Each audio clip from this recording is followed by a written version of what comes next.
Так, народ, всем здорово. Я уже устал записывать это видео.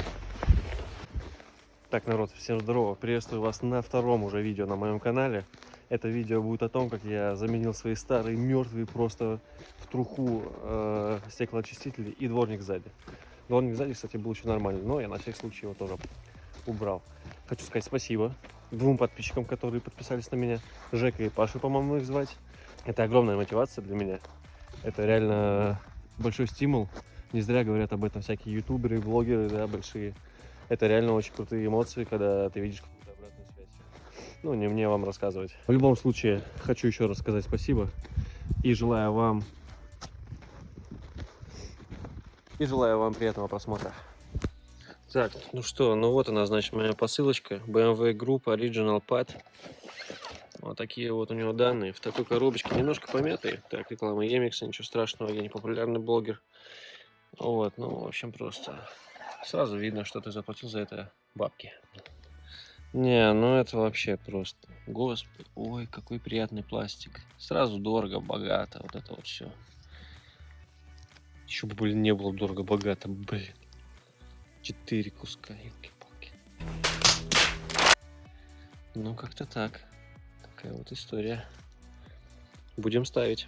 А пока я пытаюсь заказать запчасти для усовершенствования миника из-за границы, прошу вас поставить лайк на это видео, оформить подписочку. Не заставляю, прошу. Потому что это офигенный стимул что-то делать. Как-то пытаться найти во всей этой нашей ситуации, что порадовать и себя, и порадовать вас. Больше не мешаю. Итак, начинаем снятие наших стеклоочистителей. Получается, первым, что делаем, это оттопыриваем сюда наш дворник, наш стеклоочиститель. Видим здесь 3 язычка. Раз, два, три. Наша задача нажать на один из них, который посередине. Вот мы нажали на него, к основе, получается, нажимаем. Берем за основание металлическое сам стеклоочиститель, немножко розетовали и давим к машине. Вот он пошел. И наш хук мы увидим. Вот мертвый наш стеклоочиститель Inderavision. Повторяем процедуру. Видим также 3 наших язычка. На один из них мы должны нажать. Нажимаем. Берем за основу весь дворник и продавливаем к машине, то есть от себя. Все, дворник снят. Видим здесь ржавчину и некрасивости всякие. Настала очередь заднего дворника. Получается, что нам нужно сделать? Ничего сложного.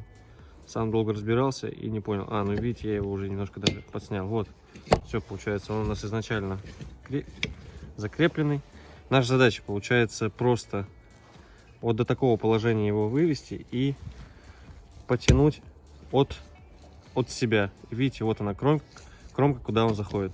Значит, видим, что дворник у нас наш богатый люксовый. Видим здесь заглушку. Давайте я ее буду называть заглушкой. И, собственно, сюда наш крюк и будет заходить. Вот она, эта основа, за которую будет крюк заходить. Давайте пробовать. Заглушку оттопырили, получается. Здесь вот она даже сама как-то оттопырилась. Получается, вот у нас туда будет наш хук заходить. Заглушка оттопырена. Хук зашел. Немножко продавили. И нужно его зацепить. Вот, зацепили. Заглушечку закрыли. И по сути все. Так, повторим процедуру. Значит, еще раз говорим, что у нас есть заглушка, которая будет закреплять в конечном итоге все наше дело. Видим наш хук. Хук мы затаскиваем в сам дворник. Немножко надели, и нам нужно протащить его дальше, чтобы заглушка встала корректно. Заглушку прожали, и вроде все встало на своих местах. Так, настала очередь заднего дворника. Получается, видим наш столбец, который нужно будет затащить в эту проемку. Примерно понимаем, что он здесь. И обыкновенным нажатием, вроде не падает.